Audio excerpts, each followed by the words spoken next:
So ఈ alignment పేజ్ని తీసి మనం స్కానర్లో పెట్టాలి. స్కానర్లో ఎలా పెట్టాలంటే ఈ బొమ్మ ఉండేది వచ్చి మనకి వెనక్కి రావాలి.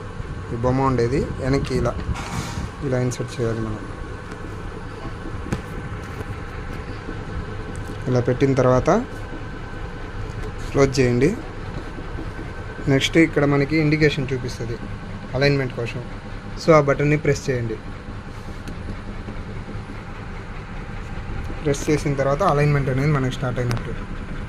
ఇక్కడ ఏ అనే బటన్ అనేది బ్లింక్ అవుతూ ఉంటుంది. మీరు స్కానర్ పైన చేపెట్టి చూసారంటే స్కానింగ్ అయ్యేది కనిపిస్తుంది.